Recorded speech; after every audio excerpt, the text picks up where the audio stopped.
Oke, baik. Bismillahirrahmanirrahim. Assalamualaikum warahmatullahi wabarakatuh. Selamat malam teman-teman semuanya. Ini kembali lagi di sesi tutor ketiga ya untuk mata kuliah machine learning. Mohon maaf teman-teman, untuk mata kuliah machine learning ini pertemuan ketiganya diundur juga karena menyesuaikan jadwal dari dosen pasca keakreditasi teman-teman ya. Jadi mohon maaf untuk mata kuliah machine learning ini kita undur sampai dengan malam hari ini. Nah, untuk mata kuliah machine learning ini teman-teman semuanya mohon izin ini kita melanjutkan praktek kita di sesi sebelumnya ya. Nanti mungkin kita akan sedikit preview sesi sebelumnya seperti apa dan akan melanjutkan praktek menggunakan pemodelan yang lain. Oke. Sebelum kita mulai, mari kita berdoa terlebih dahulu agar dimudahkan dan diberkahi aktivitas kita dalam mengeksplor ini ya. Oke, berdoa dimulai.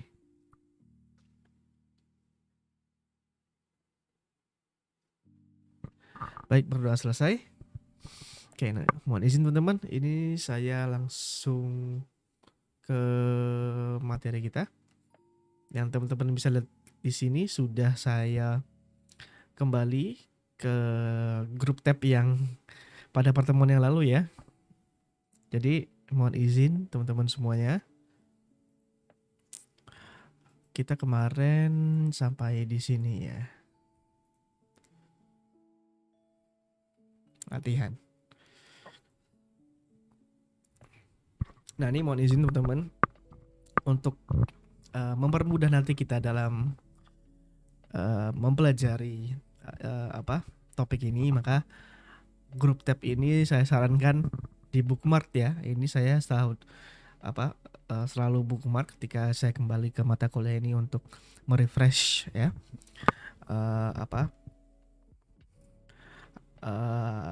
terakhir kita sampai mana ngopreknya begitu, karena memang tidak menutup kemungkinan teman-teman nanti bisa memilih mata kuliah ini untuk jadi konsentrasi teman-teman untuk mengambil tugas akhir atau skripsi, ataupun siapa tahu memang memilih specialty-nya menjadi machine learning engineer, yang dimana kita kembali tidak lupa loh memberikan saran teman-teman untuk kembali ke roadmap ini ya, dokumentasi roadmap yang sudah di share oleh rekan-rekan developer kita ya. Di sini di roadmap.sh ini sangat lengkap perjalanan skill set teman-teman yang teman-teman butuhkan untuk menjadi developer computer science atau software developer ini ya.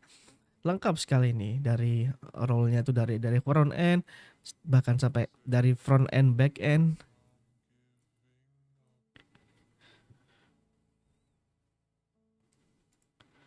Oke, sebentar.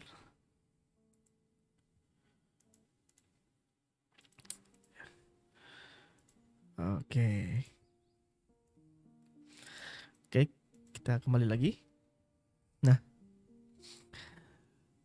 Nah, kemudian banyak ya, bahkan dari tadi ya, dari front end, back end, network, apalagi cloud.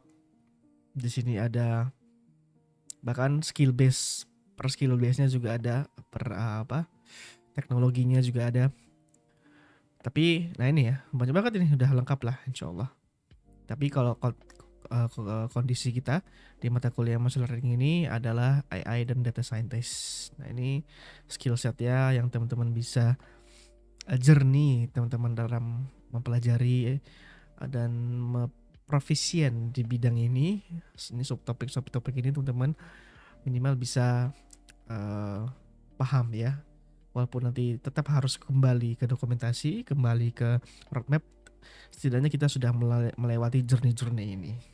Oke. Nah, kemarin juga kita sampaikan mengenai paradigma saat kita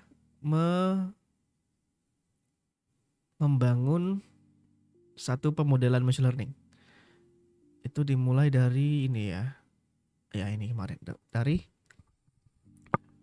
dari ininya, eh project life cycle atau bisa dibilang ini skematik atau flowchartnya ya.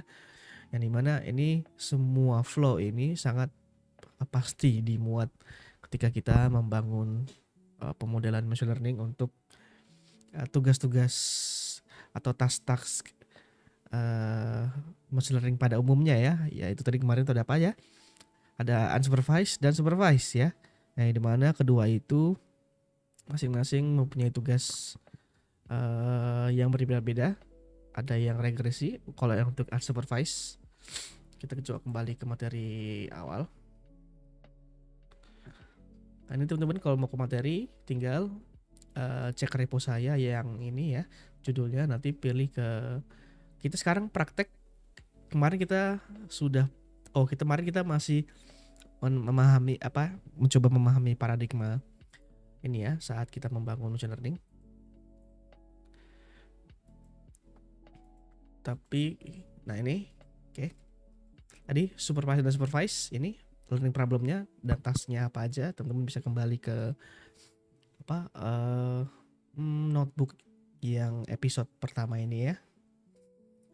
Nah ini kalau supervised machine learning itu terminologinya, problemnya adalah memprediksi suatu output berdasarkan proses learning dengan memanfaatkan sumber data yang terbagi dalam dua label.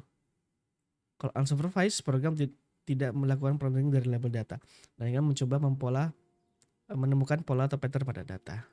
Ya, yang supervised learning problem ini biasanya task-tasknya itu adalah klasifikasi dan regresi. Sedangkan kalau unsupervised ini ada clustering dan dimensionality reduction. Dan juga ada machine learning task tambahan lagi ya, yaitu reinforcement learning task yang kemarin yang belum saya tambahkan di sini, nanti saya tambahkan.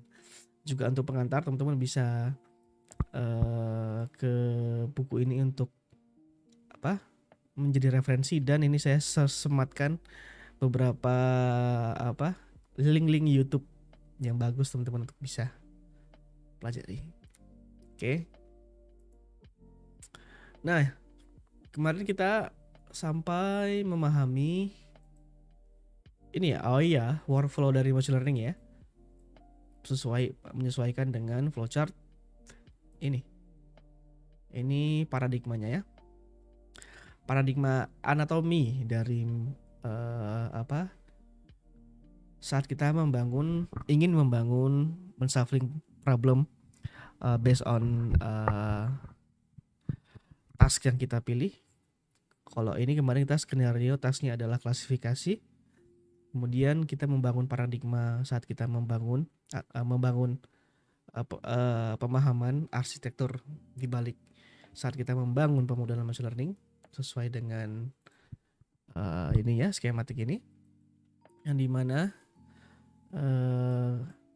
dimulai dari kita meload datasetnya atau melakukan exploratory dataset, yang dimana sebenarnya exploratory dataset ini satu topik tersendiri ketika teman-teman nanti dihadapkan dengan skenario yang membutuhkan dataset yang sangat spesifik ya. Nah, dalam konteks ini biasanya base projectnya tuh dibagi menjadi dua ya, ada industrial case, ada yang publication case atau jurnal case. Nah, ini nanti skenario yang ditemukan di lapangan akan berbeda. Begitu. Nah, ini dimulai dari kita mempersiapkan dataset. Ini kita asumsikan kita sudah punya dataset yang sudah siap menjadi feature learning ya, atau feature inputnya. Nih, kemudian men-setting training modelnya. Ketika sudah mempersiapkan dataset, di-splitting datasetnya, mempersiapkan training model, mempersiapkan evaluasi model, kemudian mencoba hasil training modelnya dengan testing ya. Lalu setelah kita melakukan testing dan merasa akurasinya sudah cukup, kita bisa ekspor atau pemodelan ini kita akan ekspor menjadi extension joblab, yang dimana nanti teman-teman bisa menggunakan pemodelan ini langsung di production. Nah, sekarang kita masuk ke menggunakan pendekatan analisis yang pertama. yaitu simple linear regression. Nah, sebelum kita ke sini teman-teman, saya ingatkan kembali, kalau kita kembali ke roadmap, maka kita perlu setidaknya walaupun kita tidak proficient, setidaknya kita memahami konteks algoritmnya itu by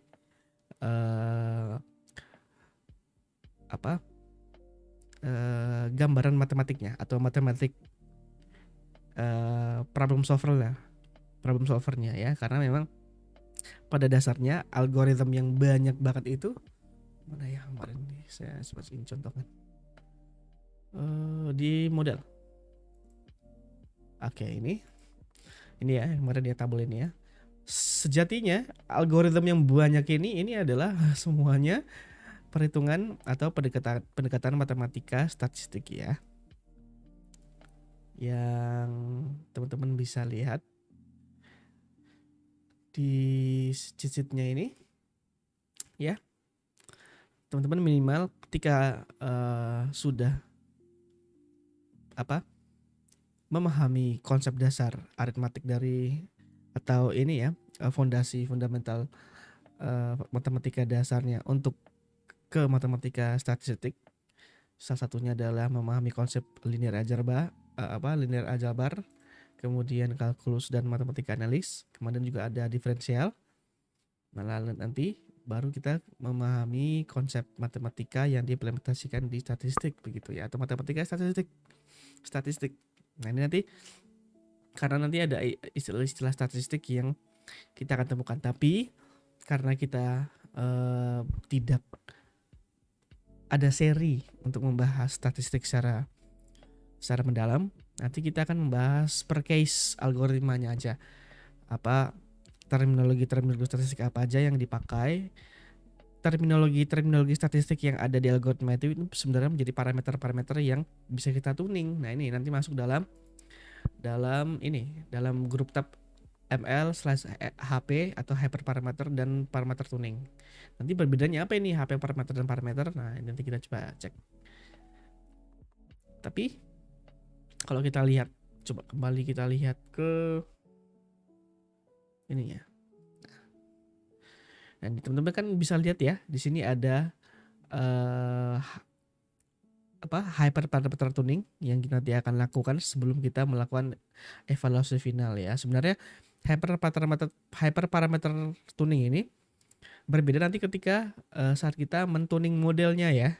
Nah, nanti kita akan temukan contoh-contoh hyperparameter tuning algoritma hyperparameter tuning apa yang kita akan pakai atau tool apa yang kita pakai agar bisa membuat hasil evaluasi model kita baik. Tapi sebenarnya ini adalah tidak menjadi wajib hyperparameter tuning ini ketika kita mungkin sudah memiliki pemodelan atau biasanya dengan menggunakan pre-train pemodelan yang sudah. Nah, itu nanti ada istilah baru ya. Nah, teman-teman dapat glosarium baru di sini, pre-train. Coba kita cek pre-train di Google. Pre-train sebenarnya tinggal ini aja ya. Teman-teman tinggal cek di ChatGPT. Apakah ada pre-train di sini? Oh, PQR. Pre-train mana nih? Pre-training. Nah, ini pre-train model ya. Nah, ketika nanti dihadapkan teman-teman dihadapkan menggunakan menggunakan model ini, model pre-train. Nah, ini teman-teman nanti tidak perlu menggunakan hyperparameter tuning, itu nanti juga sudah bisa menghasilkan hasil yang bagus karena sejatinya pre-train itu adalah model-model yang arsitekturnya itu sudah dilakukan adjustment atau tuningnya sudah dilakukan adjustment. Ini pre-train ini contohnya banyak ya. Coba kita cek pre-train itu. Kita buat ini baru aja. Nah, nih pre-train itu biasanya modelnya. Oh ya, kita punya ChatGPT master ya. Langsung pakai ChatGPT aja. Nah, ini kayaknya enaknya kita belajar di era AI ini ya teman-teman. Sangat dimudahkan asistensi untuk menambah bukan encourage, memberikan pemahaman yang lebih ekstra, pemahaman lah ya, dengan resources yang luar biasa ini. Pre-train model biasanya itu di CNN. Kita coba CNN atau gini aja deh. Pre-train model aja. Ada apa aja? Kalau di NLP ada, kalau di GPT, nah oh ya benar ya. Kalau GPT itu ada GPT-3, GPT-4 yang teman-teman tinggal bisa pakai itu. Nah, itu termasuk pre-train juga. Kalau di scope eranya computer vision atau image processing bisa pakai YOLO, bisa pakai ResNet, benar. Kalau di apa namanya? Ini task, sebenarnya bukan task ya. Ini turunannya apa? Turunannya dari task tadi. Istilahnya apa ya?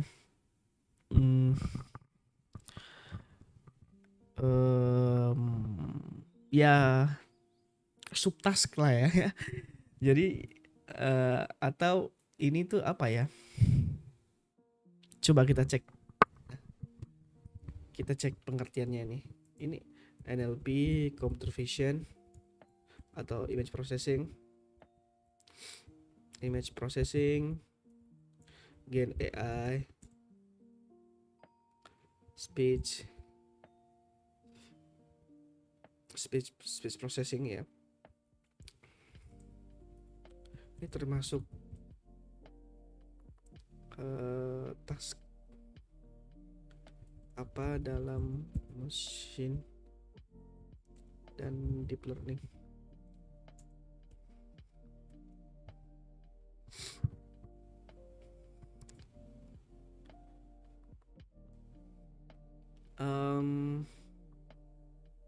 Bukan sih, bukan ini istilahnya. Intinya istilahnya apa ya? Ya ini, kalau kita kemarin memahami mengenai problem ya, coba kita kembali lagi ke ini deh. Ini. Nah ya, kalau kita memahami konteks learning problem ini, di sini kan kalau di ini kini kita hanya membahas scope machine learning ya teman-teman. Sebenarnya kalau contoh kasus di deep learning, di LLM, di Gen AI itu nanti beda-beda learning problemnya. Tapi kita anggap aja ini learning problem untuk ini ya, untuk komputasi dengan AI. AI itu kan di dalamnya ada deep learning, machine learning, deep learning, kemudian LLM ya, yang terbaru. Nah itu adalah, nah dalam konteks ini problemnya itu tidak hanya dibagi menjadi dua, atau mungkin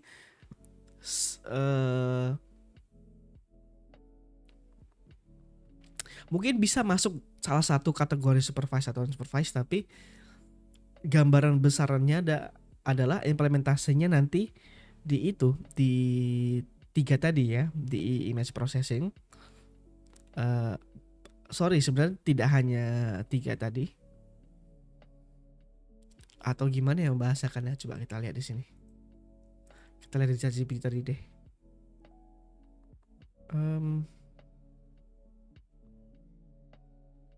Nah ini deh, coba kita cek. Nah ini kan like task classification, jadi termasuk sebenarnya masuk dalam task supervise dan unsupervised. Tapi turunan tasknya itu ya, turunan task dari supervise dan supervise itu kan kemarin kita sudah membahas mengenai ada bisa prediksi, bisa forecasting, bisa regresi, bisa apa lagi? Regresi, forecasting, predicting, sama klasifikasi ya. Nah itu 4 subtopik itu bawahnya ada subtopiknya lagi atau ada subproblemnya ya. Bisa klasifikasi, kan klasifikasi bisa banyak, klasifikasi teks, klasifikasi gambar, klasifikasi dan sebagainya. Nah itu nanti termasuk dalam family-nya image. Kalau misalnya dalam kuadran image berarti family-nya image processing. Kalau yang data discrete atau audio lah itu nanti speech processing. Kalau misalnya NLP atau natural language processing, atau coba kita cek NLP. What is NLP? NLP coba sub ini ya. Masih dalam satu sub bidang ya. Tapi ini sub bidang yang apa ya istilahnya ya. Dia punya sub bidang. Nah, iya bener. Lebih tepatnya kita bilang sub bidang karena kalau topik itu kan kecil ya. Nah, kalau sub bidang itu kan masih masih bisa kita jabarkan kurikulumnya. Nah, ini termasuk sub bidang yang besar. Nah, itu deh. Sub bidang yang besar dari family-nya AI ya tadi ya, atau pembelajaran mesin. Itu adalah NLP, itu top 3-nya, itu NLP, image processing atau computer vision dan speech processing. Begitu. Oke, tapi kita sudah terlalu jauh ini lompatnya. Kita coba masuk dulu ke machine learning regression linear tadi ya. Nah, ini teman-teman. Tadi sebenarnya saya mau bridging ke sini, bridging ke pemahaman kita mengenai ini dulu, linear regression, karena ini di demo kita hari ini adalah menggunakan matematika linear regresi atau menggunakan tools matematik persamaan kuadrat. Kalau teman-teman masih ingat, ini saya sudah buatkan salah satu, persamaan kuadrat, bukan persamaan garis lurus ya. Persamaan garis lurus. Nah, ini kenapa kita menggunakan persamaan garis lurus ini bisa memprediksi, karena ini tadi tasnya, sebelum kita ke situ, tas yang kita mau jalankan, mau kita demokan itu adalah ini tas regresi ya, yang dimana tas regresi itu identik dengan data floating atau data yang tidak di label. Jadi bukan menentukan kelas atau target kelas klasifikasi data yang terlabel, tapi ini lebih menunjukkan dengan dari data yang punya sifatnya floating yang berubah-ubah, itu kita bisa menentukan prediksi dari future input atau data yang kita mau terhadap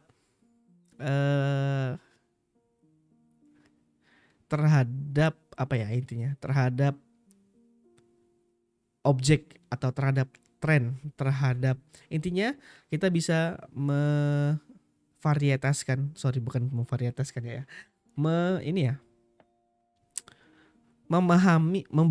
membaca tren dari data yang kita himpun dengan untuk bisa menentukan sesuatu keputusan apapun itu ya. Nanti intinya ada keterlibatan dua variabel terhadap variabel A. Jadi punya analoginya, kita bisa menentukan output variabel B dari data variabel A yang kita punya. Maka ketika kita membawa ini ke dalam solusi matematiknya, jika kita punya kondisi, nah kita harus punya analogi yang jika yang banyak, karena simple linear regression ini analogi pertamanya itu adalah datanya harus linear. Makanya kenapa kita pakai namanya linear regression, karena nanti kalau datanya yang non linear ada lagi pendekatan matematiknya dan pendekatan pemodelannya untuk bisa memprediksi suatu hubungan data variabel B tadi. Atau kita bisa langsung contohkan ke sini ya. Ini saya punya dua data variabel A dan variabel B.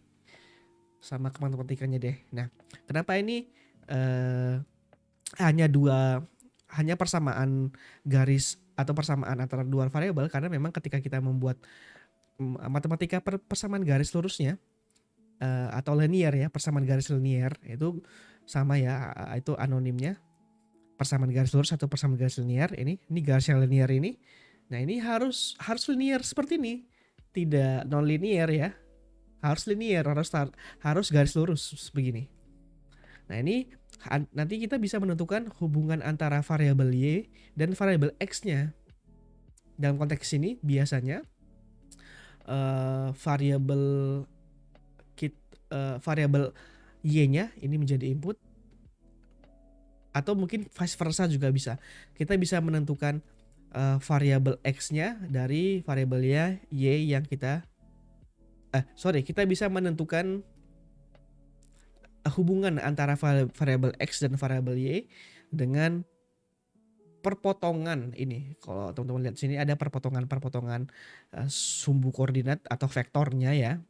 Nah, itu nanti bisa menjelaskan kondisi variabel X dan variabel Y. Atau kita coba bawa ke contoh ya. Contoh tadi dua hubungan ada hubungan dengan dua variabel data yang kita bawa dalam skenario. Nah, ini ada dua skenario.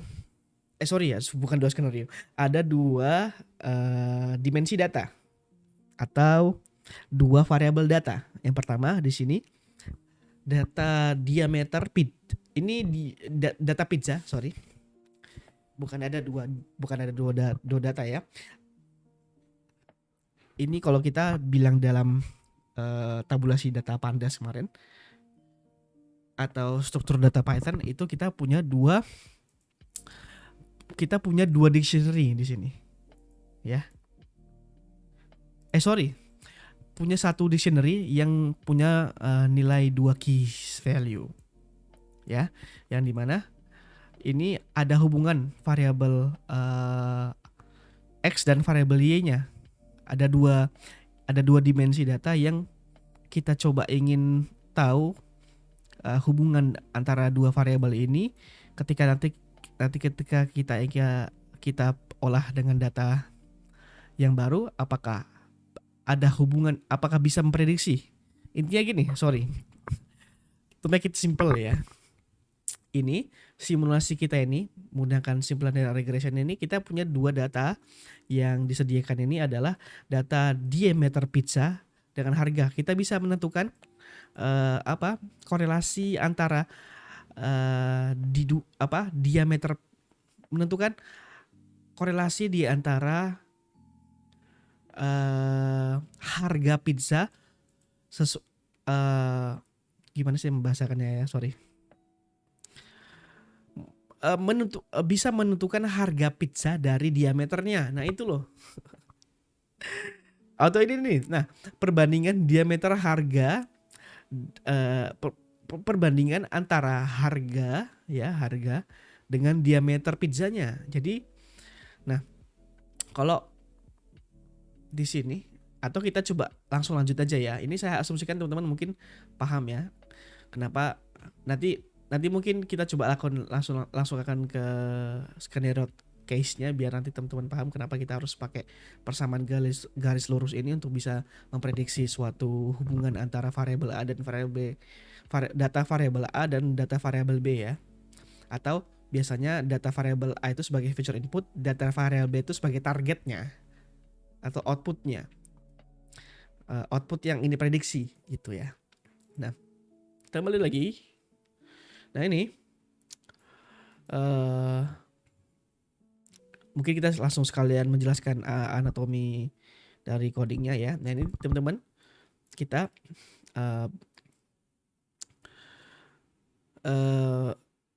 ini asumsikan ini dataset kita ya teman-teman. Ini dataset yang kita punya ya. Kemudian kita buat dataset ini kita tabulasikan menggunakan data frame Pandas. Ini kita panggil method functionnya data frame Pandas pizza dari variabel yang kita buat, variabel data yang kita buat ya, variabel data dictionary yang kita buat ini. Nah, ini nanti teman-teman langsung bisa punya tabulasi seperti Excel ya. Memang Pandas membuat data, mengkonvert data yang masih berupa sintaks begini bisa menjadi tabulasi seperti ini. Nah, kemudian kita coba bantu visualisasikan. Kenapa kita harus visualisasikan data ini? Karena kita harus pastikan data yang kita punya ini tadi asumsi pertama harus linear, karena memang kita ingin menggunakan matematika persamaan garis linear untuk memprediksi. Kalau misalnya data kita nggak linear, berarti kita nggak bisa menggunakan persamaan linear regression. Begitu ya intinya ya. Nah, coba kita plotkan seperti ini. Cara memplotnya sama seperti kayak ini teman-teman mungkin bisa langsung balik ke mata kuliah analisis dan visualisasi data. Tapi ini saya jelaskan lagi sedikit. Nah, ini untuk membuat plot uh, 2 aksis dan 1 akses ini kan ini namanya figure ya. Figure ini ada 1 akses dan 2 aksis. Bedanya akses dan aksis, akses itu adalah ini kuadran putih ini ya. Kita bisa membuat 2 akses atau 2 kuadran dengan 4 kartesius dalam satu figur, tapi karena kita hanya membutuhkan satu persamaan garis lurus, kita hanya membutuhkan 1 aksesnya aja. Ini kita menggunakan metode pyplot aja. Kita langsung deklarasikan, kita langsung panggil method plotnya, method function plotnya. Kita buat kind ini untuk menentukan jenis plotnya apa. Kita menggunakan scatter, lalu kita deklarasikan kartesius sudut XY-nya. Labelnya adalah ini untuk X label ya. Y-nya X ini datanya, ini bukan label ya, labelnya di bawah. X ini adalah data diameter ini ya. Y ini memanggil data dari harga ini. Lalu kita buatkan label-label formatting stylingnya, label, kemudian ini adalah limit ya, limit dari data yang kita akan tampilkan. Kemudian dibuatkan grid, lalu kita show seperti ini. Nanti tinggal di running aja ya teman-teman, nanti akan muncul ini ya. Saya masih ada jatah running nggak, coba sebentar.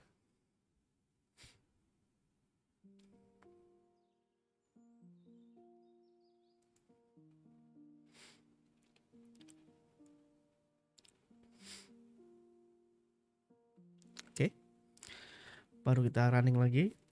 Kita visualisasikan ini di sini. Oke, sudah. Nah, nanti nah ini teman-teman, ini sebelum kita mau tarik garis lurus, kita ubah dulu. Kita reshaping dulu. Ya.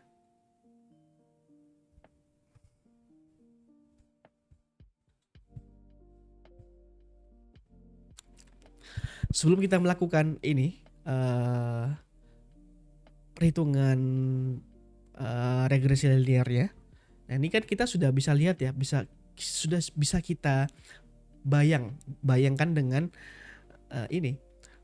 distribusi data di sini. Ini kan berarti ada kecenderungan dia bisa linear. Bisa kita tarik garis lurus di sini. Nah, ini masih bisa hubungannya tuh masih dekat. Atau begini. Dia kalau teman-teman lihat di sini ya, ini dia persamaan garis lurusnya linear karena selalu punya istilahnya ya, eksponensial, datanya naiknya secara eksponensial ya. Ini titik biru ini tidak di bawah sini, atau titik biru yang ke terakhir ini tidak di bawah sini, tetap posisinya di atas dari data sebelumnya. Ini ketika kita tarik garis lurus dia linear. Nah, tapi sebelum kita situ, nah ini nah ini pentingnya kita memvisualisasikan data sebelum kita mencoba atau memastikan model apa yang kita mau pakai. Karena dengan visualisasi data sederhana seperti ini, ketika kita sudah banyak jam terbangnya untuk menentukan data pemodelan apa yang cocok untuk data yang kita punya ini, maka yang paling sederhana untuk dari visual data ini yang menggunakan ini pendekatan linear regression.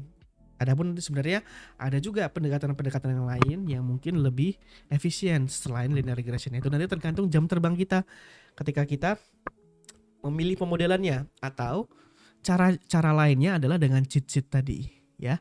Ketika kita dihadapkan dengan konteks visualisasi data seperti ini, tapi kita nggak tahu pakai model apa yang paling cocok ya dari banyaknya data model machine learning ini ya.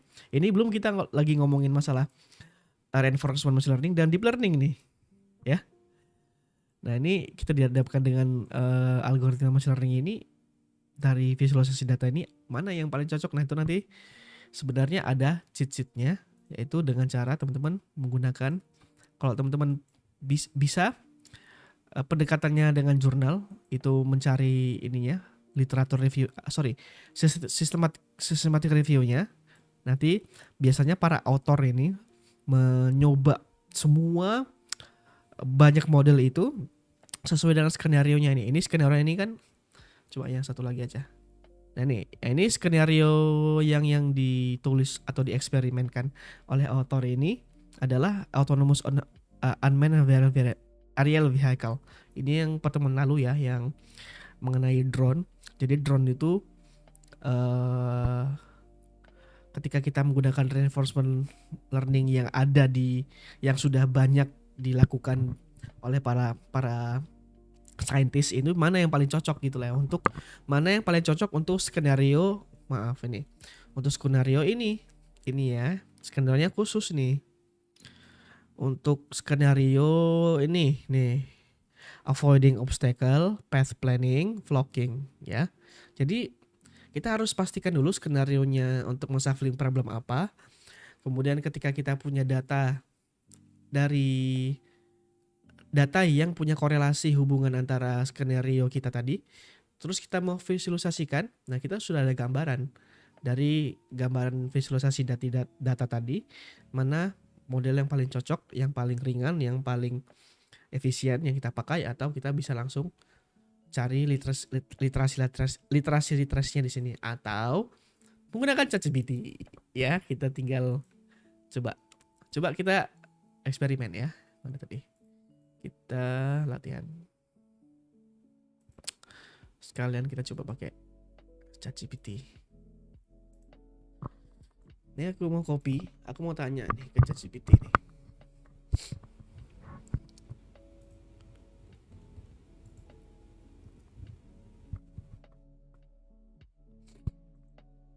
Nah, dari visualisasi gambar tersebut mengenai prediksi harga pizza, model apa yang cocok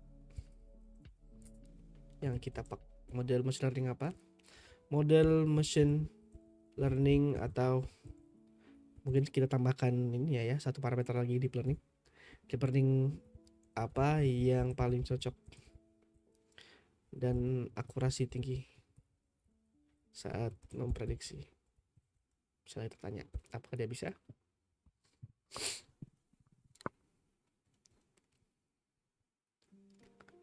Nah, bisa dilihat ya, dia akan mereferensikan ya linear regression dari visualisasi data yang kita punya. Maka butuhnya kita juga banyak explore mengenai visualisasi data. Itu juga ada korelasinya dengan mata kuliah sebelumnya di sini ya teman-teman. Nah ini kita kebanyakan menggunakan matplotlib karena nanti kedepannya plot, scatter, bar, stem, dan sebagainya ini, dokumentasi data ini bisa menjadi patokan kita untuk memilih model apa yang paling cocok ya, untuk bisa kita buatkan pemodelan machine learning atau deep learning atau pemodelan komputasinya dari data yang kita punya untuk target output yang kita mau. Itu pentingnya ya teman-teman, korelasinya visualisasi data dengan machine learning. Nah, kita kembali lagi. Kita sudah buat visualisasi datanya, kita kemudian kita pilih modelnya menggunakan regresi linear. Nah ini sekarang kita akan membahas bagaimana cara menghitung atau mengkomputasikan ini menggunakan persamaan regresi linear atau linear regressionnya ya. Nah, oke, kita mulai dari sini. Kita mulai konfigurasi dari kita sesuaikan datasetnya. Ya, kita butuh sesuaikan datasetnya. Kenapa? Karena kalau teman-teman lihat di sini, ya, ini kita rubah lagi dari tabulasi. Ini kenapa kita rubah lagi dari pandas ke NumPy, karena pandas tadi kita hanya ingin ini ya tadi, ingin menentukan model apa yang cocok atau kita memastikan modelnya cocok dengan visualisasi datanya cocok dengan model yang kita pilih. Lalu kita kembalikan lagi ke format NumPy atau dimensi array. Kenapa? Karena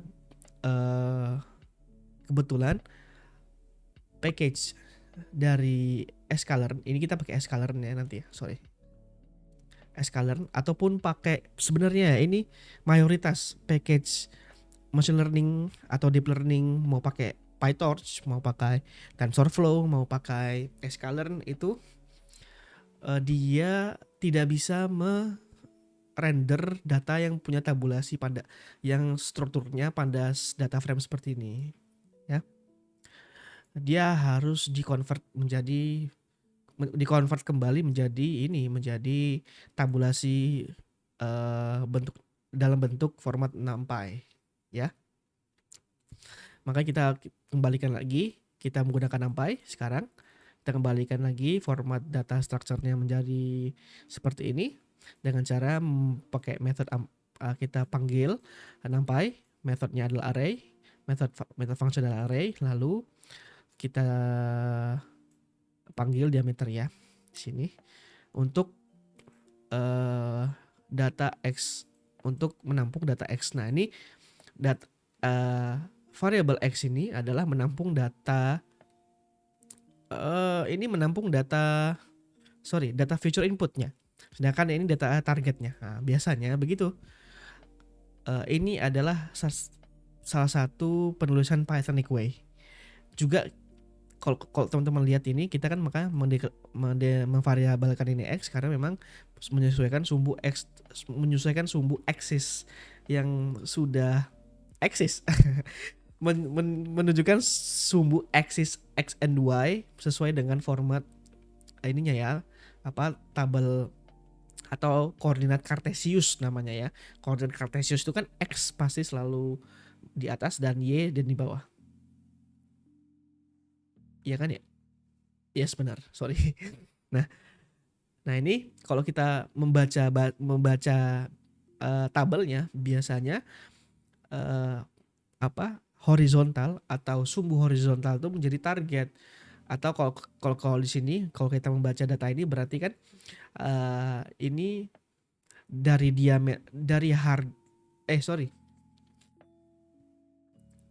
sudut Cartesius, kok saya lupa ya, bener gak sih? Cartesius, koordinat Cartesius tuh x and y nya kalau saya lupa, sorry. Cartesius iya kan ya, iya bener, x and y, sorry. Kembali lagi ke latihan. Mana tadi? Nah ini.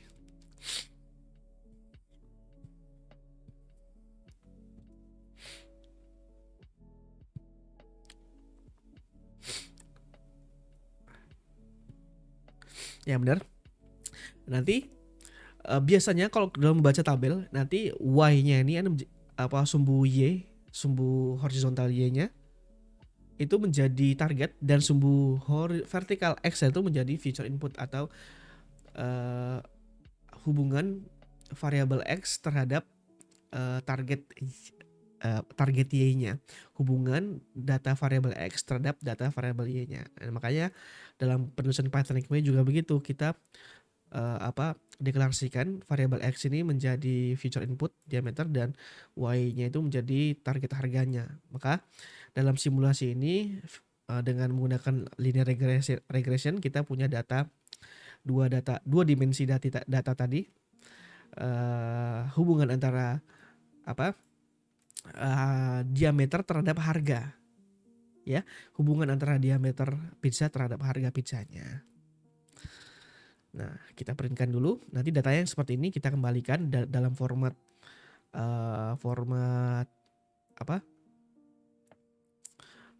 array. Tapi kalau teman-teman lihat di sini, ini masih sorry, ini belum dalam format array ya. Ini masih dalam format list. Nah, kita harus rubah lagi format list data ini ya.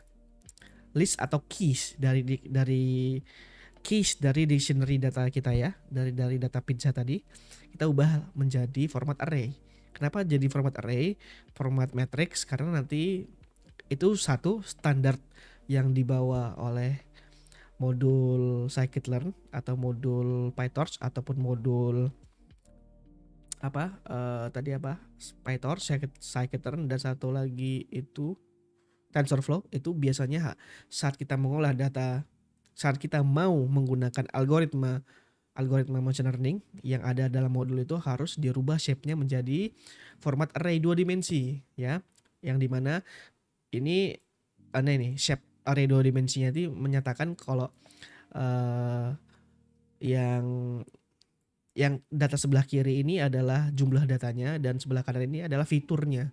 Atau kalau kita kembali ke dataset, mana tadi? Dataset iris.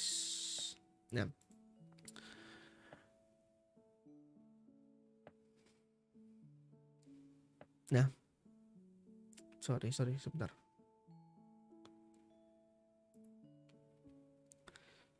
Masih tadi kita punya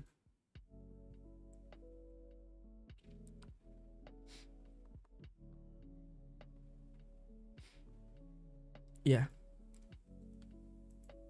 Oke.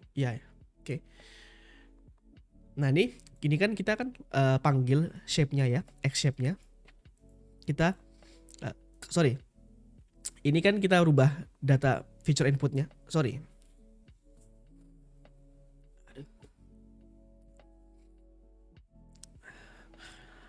Tadi dalam penjelasan sebelumnya kita kan sudah sampaikan kalau X itu menjadi feature input, maka yang kita rubah itu hanya data dari X-nya saja. Nanti karena nanti kita coba menentukan data hasil kita modelkan data X yang kita yang sudah kita modelkan terhadap data Y itu, nanti dia bisa memprediksi di sini ya.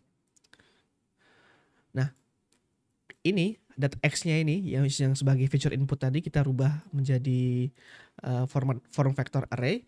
Nah, itu kalau kita lihat di sini X shape-nya ini 51 nih artinya apa? Ini artinya 5 data value integer dari listnya itu ada 5, 1 2 3 4 5. 1 itu berarti fiturnya 1 berarti dia cuman hanya punya satu kolom atau satu spek, satu fitur.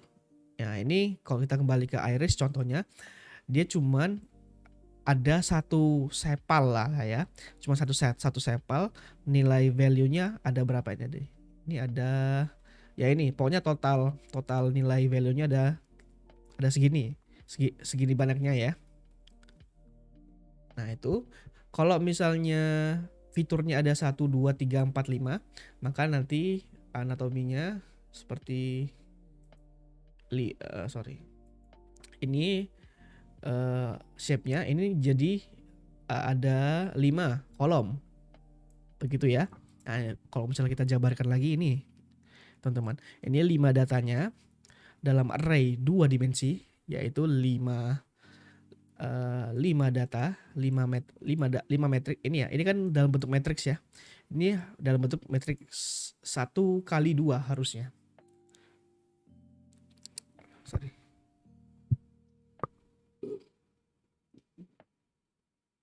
Ya, dimana data satu lagi itu adalah satu ya, satu yang di sini, yang tidak terbaca di sini.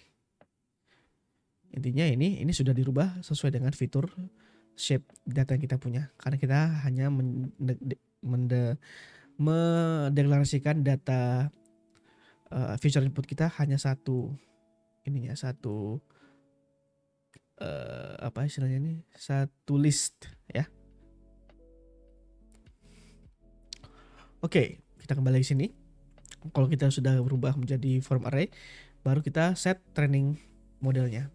Kita set modelnya menggunakan linear regression. Ini caranya tinggal kita import begini, lalu kita buatkan model fitnya antara data dan target seperti ini. Oke. Nah, sorry. Nah, kalau sudah, nanti kita coba visualisasikan hasil perhitungan regresinya dengan cara seperti ini.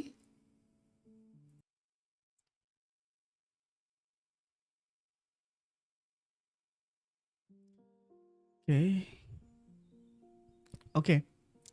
Nah, teman-teman, kalau lihat di sini, kita sudah coba melakukan model fitting, kita sudah training, lalu kita coba mau visualisasikan nih hasil data training kita, atau mau melihat persamaan garis regresinya dari data yang kita training itu, dia bisa memprediksi seperti apa. Nah, ini kita coba cek ini, kita visualisasikan dengan membuat satu variabel baru, yaitu xvis dan yvis. Ini hasil dari kita pemodelan prediknya. Kita nanti akan menampilkan persamaan garisnya itu dari hasil model yang kita sudah predik ini, xvisnya ya, nanti di sumbu yvis. Ini kita keluarkan semua datanya, kita buat range. Ini antara range data poinnya antara 0 sampai 25 untuk semua, untuk sumbu x dan y-nya, dan kita tetap reshape lagi di struktur datanya menggunakan format array, karena ini kita masih dalam proses masih dalam proses komputasi machine learning-nya. Ini kita buat styling untuk tabelnya, lalu kita show seperti ini. Nah, ini kita buatkan satu plot baru, variabel baru untuk persamaan garis lurusnya ya. Ini biasa kita dikasihkan warna red, ini persamaan garis lurusnya. Nanti kita akan kita running aja ini, dan running ini coba kita running dulu. Ini kita running dari sini, running sini. Oke, baru kita running lagi di sini, kita running lagi ini. Oke, kita import. Oke, ini sudah. Nah, ini biasanya ketika kita running mengkonfigurasi pemodelan yang kita pilih, nanti dia menyediakan semua informasi arsitektur yang kita pilih. Nah, ini ketika sudah kita running, nah ini dia menunjukkan begini teman-teman, dia sudah menentukan nilai koefisien interceptnya ini, atau dari data scatter yang kita punya, persamaan garis lurusnya ini bisa ada di sumbu ini ya tadi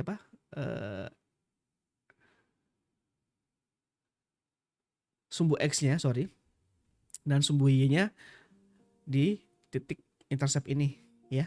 Ini dia menentukan sudut perpotongan interceptnya ini menyesuaikan dengan data yang kita input tadi. Maka jadi gini teman-teman, intinya kita dari simulasi tadi kita menentukan menentukan persamaan garisnya ini ya, nilai persamaan garisnya ini bisa saja kan garisnya nggak segini ya, bisa saja nih garisnya mungkin sumbu x-nya, perpotongan antara sumbu x dan y-nya, perpotongan antara sumbu x-nya, saya kebalik ya, Cartesius tuh x-nya mana tadi, ini y yang di atas, sorry, maaf, kita lihat kembali ke perpotongan sumbu y-nya ya, atau bahasanya intercept di sini. Nah, ini menyesuaikan dengan rumus persamaan linear ya, teman-teman. Persamaan garis linear yaitu adalah alpha ditambah beta x, atau ini teman-teman bisa lihat di sini, eh, Y itu adalah responder variabelnya, alpha ini adalah interceptnya, dan eh, B ini adalah slope-nya, dan X-nya itu exploratory variable. Atau kalau BX ini sebenarnya kalau kita gabung adalah gradien ya. Maka nanti sebenarnya kita ini sedang menentukan garis gradien,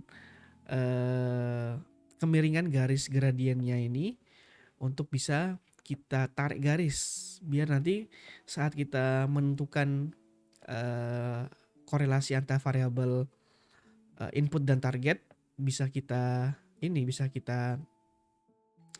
sepakati. Misal kita tarik, misal ini kan ini sudah ini hasilnya ya teman-teman, hasil dari pemodelan yang kita sudah training.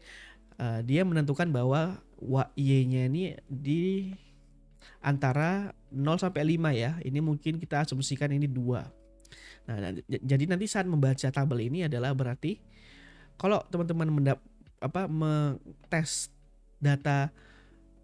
data baru, misalnya dia ingin menanyakan dengan diameter 5 inci ya.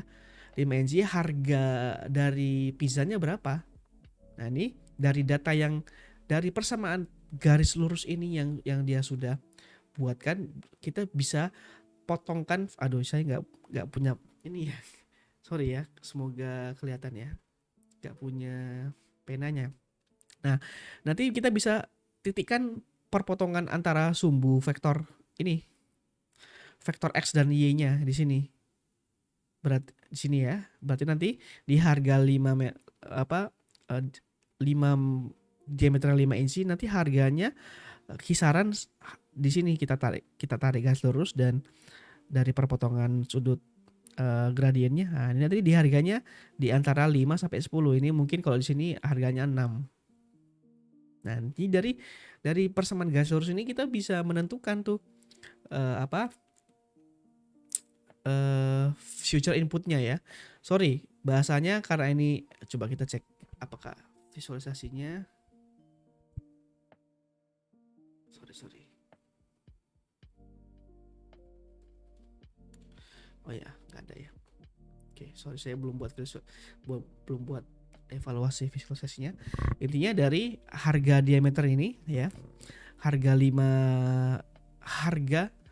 karena tadi targetnya adalah Y-nya ya. Harusnya di sini ini kebalik ya. Ini harusnya di sini jadinya harganya ini adalah, saya ganti dulu. Y labelnya itu harusnya harga. Oh, ini sudah ya. Y labelnya harus jadi harga. Sudut kartesius ya. Aduh. Kartesius Y-nya di atas ya. Oke. Oke, sebentar. K, Y, dan X. Oh ya, berarti sebentar teman-teman. Sorry. Tadi ada penjelasannya agak keliru. Ini tabel Y-nya di atas ya. Sorry, saya suka kebalik-balik ya. Ini X-nya di sini. Nah, jadi membaca tabel ini biasanya adalah ada korelasi antara variabel X terhadap ada korelasi antara target variabel Y terhadap variabel X-nya. Karena tadi kita mendeklarasikan begitu ya di sini ya, di awalnya ya. Ini ya. Ada korelasi harga terhadap diameternya. Jadi ada korelasi harga nih di variabel Y terhadap diameternya. Jadi ketika diameternya ketika pemodelan ini dites dengan data baru, misalnya $5, nanti kita lihat perpotongan sumbu dari gradien descent atau gradien yang sudah di-generate menggunakan persamaan linear persamaan garis lurus ini.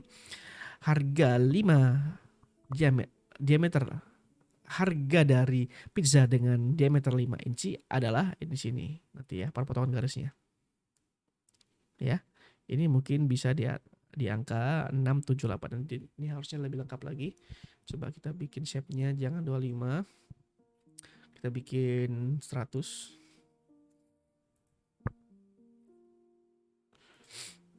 Sorry, bentar. Ini biar ini ya, biar. Oke, bentar. 0.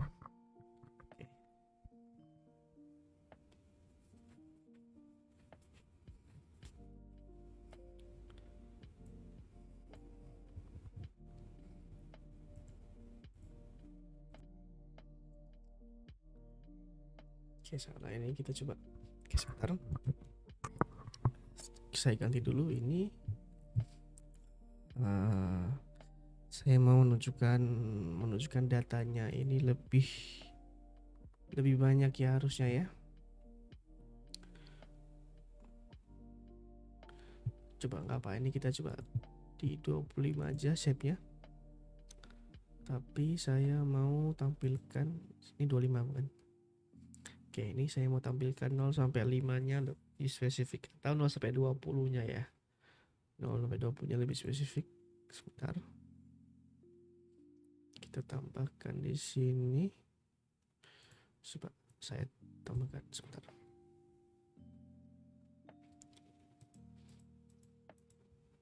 Di sini plt.sticks ya. Sorry. Sticks. Saya pakai numpy arrange antara 1 2 1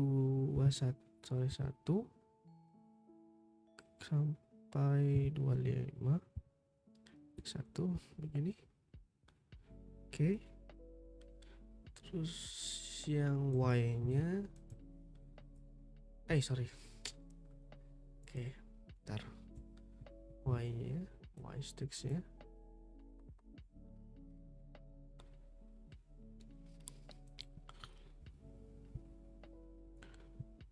Itu sama ini.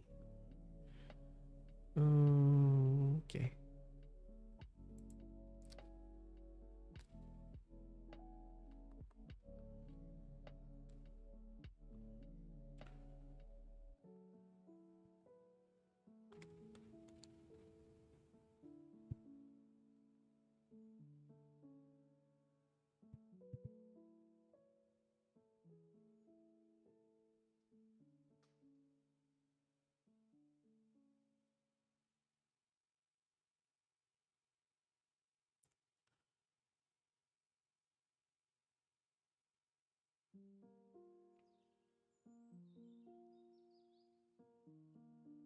Oh, sorry.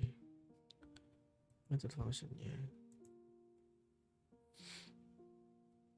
Alright. Oke, ini lebih lagi ya. Lebih jelas lagi. Nah, kalau di sini teman-teman kita bisa lihat berarti dia membuatkan variabel slope-nya itu intercept-nya dimulai dari nilai 2 ini untuk bisa mendapatkan persamaan garis yang bisa merepresentasikan data dari data yang kita punya agar tidak saling bertabrakan, bertumpuk tindih ataupun keluar dari garis tren eksponensial datanya ya. Ini pas di tengah-tengah ini. Nah, ini perhitungan untuk mendapatkan nilai slope-nya, atau slope itu sebenarnya kemiringan data ini ya. Sorry, kemiringan garis persamaan linear ini ya. Ini kalau miring sedikit berarti kan nanti bisa siapa tahu nanti bisa merahnya ini menyentuh biru, berarti tidak istilahnya itu apa ya? Persamaan garisnya itu tidak seimbang dari data yang kita punya. Maka dari menggunakan method function ini tadi, method functionnya ini linear regression ini ya, Ini dia sudah bisa memberikan satu grafik persamaan garis linear dari data yang kita punya itu sudah seimbang. Nah, ini berarti kita bisa menentukan dari harga ini ya, sudut koordinatnya. Dari dari diameter 5 inci nanti harganya adalah $7. Prediksinya seperti itu. Atau ini, dari harganya 6, ini ya yang biru tadi. Harganya 6 inci diameternya. Diameternya 6 inci, harganya $7. Coba kita validasi di sini. Ini ya, dengan diameternya 6 inci, harganya $7. Maka dengan pendekatan gradien yang dimulai yang dimulai interceptnya dari sumbu y-nya 2 sampai dengan sumbu x-nya ini ada di 20, ini mungkin 20 berapa ini ya? Ya 22, ini tidak di antara 22 dan 23 ya. Ini ditarik garis lurus, ini sudah bisa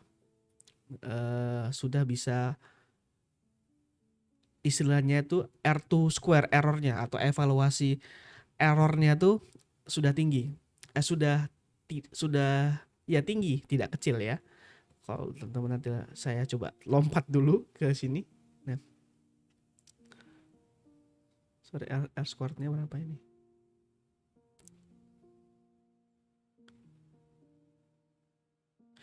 Oh ya, mungkin sebelum situ.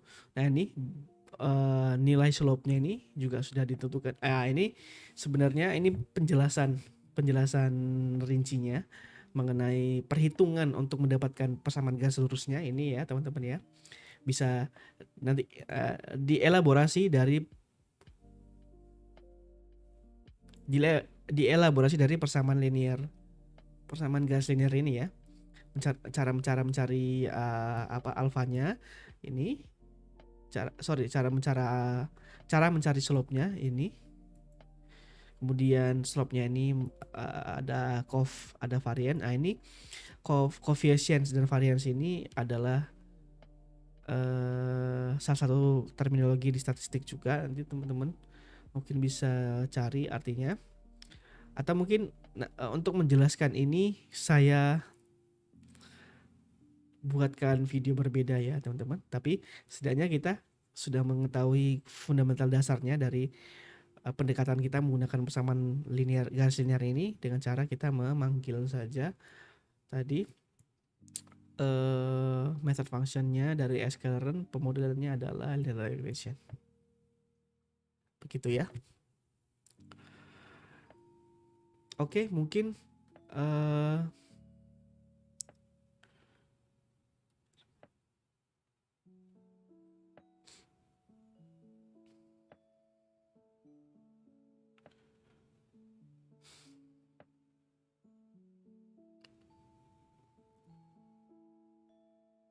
ini R squared-nya kita punya angka di 0,6 atau 60. Istilahnya apa ya? R squared itu adalah di 60, itu berarti range errornya itu tidak kalau R squared itu sebentar, R square kita cek mana ChatGPT evaluasi R square, kita masuk ke evaluasi R square evaluasi range nilai range error.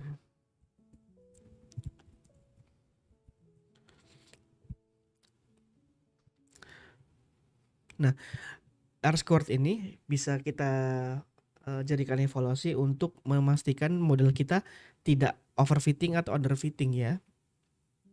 Coba kita cek. Ya, nih. Dengan ini kalau teman-teman lihat kita ada di angka moderate ya. Sebenarnya kalau misalnya mau lebih bagus angkanya berarti di sini angka ini.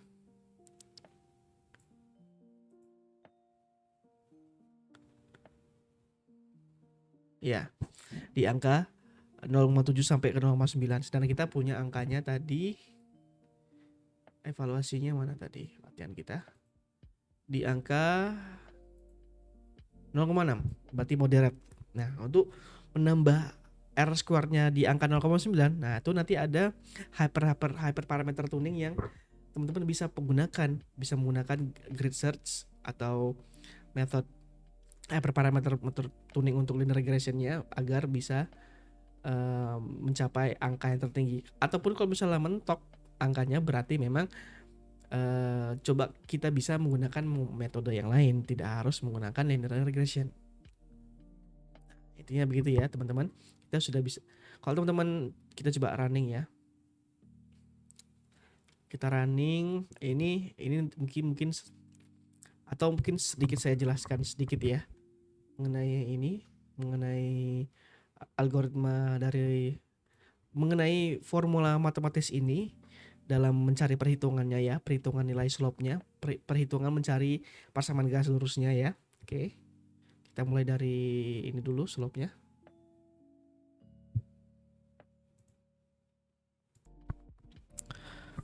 Kita coba cek kalkulasinya mulai dari sini ya teman-teman ya.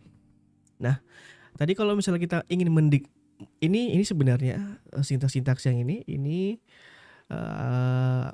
kalau kita ingin mencari kalkulasi nilai dari ini secara manual. Sebenarnya kalau kita sudah melaksanakan perhitungannya dengan ini ya, dengan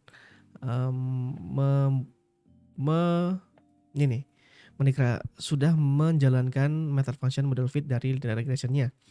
Maka hasilnya adalah seperti ini. Tapi kalkulasi manualnya kalau teman-teman tidak ingin menggunakan ingin mencari tahu kalkulasi di balik ini, kalkulasi dari persamaan ini adalah ini ya teman-teman ya. Kita ulangi lagi bahwa untuk rumus algoritma dalam simulasi ini adalah persamaan garis linear yaitu Y sama dengan alfa ditambah dengan beta x, yang dimana alfanya ini adalah interceptnya. Intercept itu apa? Intercept itu adalah kondisi di mana starting point untuk membuat garis lurusnya ya.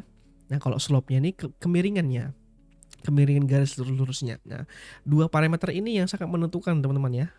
Kalau x ini adalah feature inputnya. Nah dua parameter ini menentukan garis tadi ya, garis persamaan garis lurusnya ini terhadap data yang kita punya ini. Kalau misalnya garisnya tidak balance atau mungkin dia mengintercept dengan data vektor yang ditandai dengan warna biru ini berarti punya probabilitas R2 square atau error atau variable data istilahnya punya variable errornya yang tidak baik, intinya begitu. Maka agar tidak mempunyai nilai evaluasi variable error yang jauh, maka kita pastikan nilai slope-nya ini sama dengan data distribusi datanya itu ini ya, tidak menabrak atau tumpak tindih begitu. Maka parameter ini sangat penting kita cari adjust atau tuning ya. Nah, yang kita tuning adalah parameter A dan B-nya, alfa dan betanya. Nah, cara mencarinya begini, mencari betanya adalah perkalian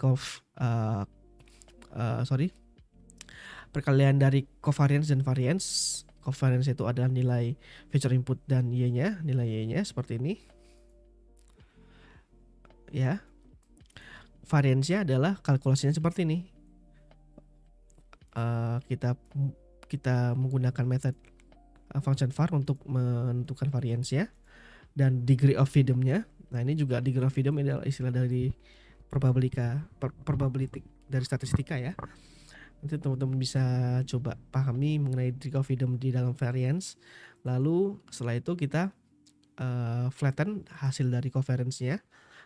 Kenapa harus di flatten? Nah, ini juga nih ya, di flatten lagi karena kita mengembalikan format mengembalikan struktur datanya lagi dari matrix atau array menjadi list seperti ini. Oke, di flatten, kemudian setelah itu di hitung covariance-nya menggunakan method function npcov ini. NumPy.conv ini ya. Kita dapat nilai covariance segini, kita dapat nilai variance segini, tinggal kita substitusi ke rumus slope-nya. Ya, gitu tinggal kita bagi, kita dapat nilai slope-nya adalah segini. 0,9. Berarti intinya kemiringannya ini adalah 0,9 derajat. Lalu bukan 0,9 derajat. Nilainya adalah 0,9 begitu ya. Nah, untuk mendapatkan nilai intercept ya atau nilai sumbu intercept data point untuk memulai garis lurusnya adalah ini. Ini ya rumusnya teman-teman. Alpha sama dengan Y dikali BX. Alpha sama dengan Y dikurang beta X ya. Ini alfanya kita menggunakan Y ini adalah min ya, nilai dari min data target tadi, kemudian nilai slope dikali dengan min data feature inputnya. Kita dapat hasil interceptnya adalah 1,9. Berarti nilai interceptnya ini tidak 2 ya. Kalau lihat di sini kan 2, berarti ini sebenarnya kalau kita zoom lagi 1,9 berapa nilainya tadi? 1,95656 mungkin kita bulatkan karena ini angka desimal keduanya adalah lebih dari 5, kita bulatkan jadi 2 agar mudah kita dalam membaca tabelnya ya. Nah, kemudian ini kita coba kita running dulu masing-masing biar kita coba kita testing dengan data baru. Oke, ini kita running satu-satu. Oke. Nah,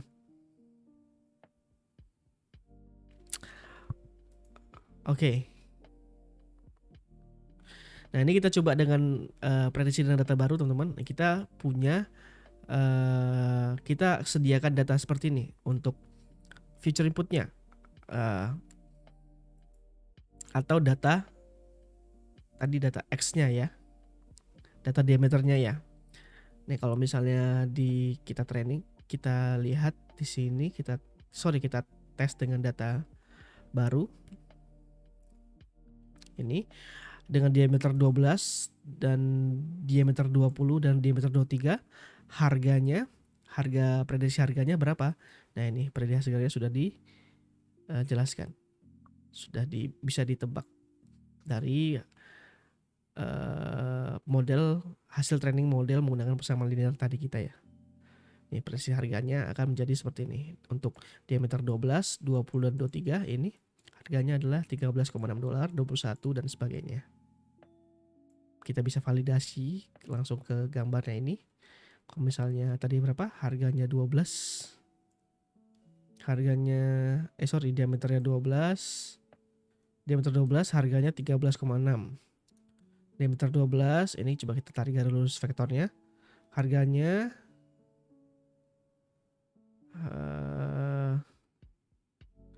ini 12 ya. Di sini ini merahnya di sini. Harganya 12 tadi berapa? 13,6. Diameternya 12. Ini merah di sini ya.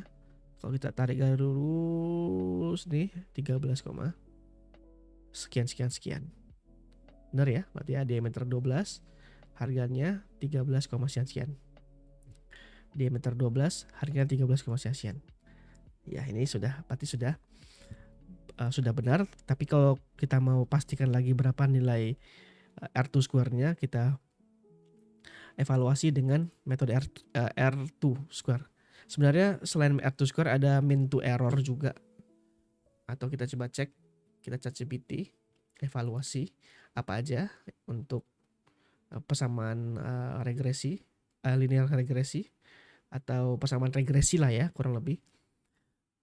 Nanti tidak hanya linear regresi, nanti mungkin non linear juga bisa. Biasanya menggunakan ini mean absolute error. Tadi itu bukan nilai error ya, tapi nilai R square itu adalah variabilitas data. Variabilitas data itu kalau misalnya nilainya tadi di bawah di kita punya nilainya 0,6 ya, berarti moderate ya, tetap masih dalam kategori yang moderate. Sedangkan evaluasi lainnya bisa menggunakan mean absolute error (MAE), mean square error atau root mean square error (RMSE). Nah, begitu teman-teman. Kita sudah menjelaskan satu simple pemodelan regresi linear menggunakan kita juga sudah demo juga menggunakan teknologi atau feature input, menggunakan modul-modul yang kita pakai ya, pemodelannya regresi linear dengan skenario data yang kita punya, dataset yang kita punya. Kita juga sudah melakukan visualisasi datanya dan evaluasi pemodelannya. Lalu kita train dengan data, kita tes dengan data set yang baru, menghasilkan prediksi yang sesuai dengan output atau visualisasi yang tadi kita jelaskan. Oke, mungkin untuk regresi linear seperti itu. Nanti kita akan lanjutkan ke ini udah 1,5 jam. Kita lanjutkan ke klasifikasi mungkin di pertemuan yang lain atau di video rekaman tutorial lain ya. Nanti kita lanjutkan untuk tas klasifikasi menggunakan persamaan KNN atau K nearest neighbor. Nanti gimana kita bisa melakukan tas klasifikasi menggunakan algoritma ini, nanti kita pantengi di pertemuan selanjutnya atau di perekaman tutorial selanjutnya. Baik, terima kasih teman-teman atas perhatiannya, sudah mau mengikuti sesi kita coba praktek langsung membuat machine learning model menggunakan Python dan library Python, juga kita menjelaskan anatomi dataset dan anatomi perhitungan matematis, kalkulasi matematis di belakangnya. Terima kasih teman-teman atas perhatiannya. Saya akhiri dengan doa kafaratul majelis. Subhanallah wa bihamdika, asyhadu an la ilaha illa anta, astaghfiruka wa atubu ilaik. Assalamualaikum warahmatullahi wabarakatuh.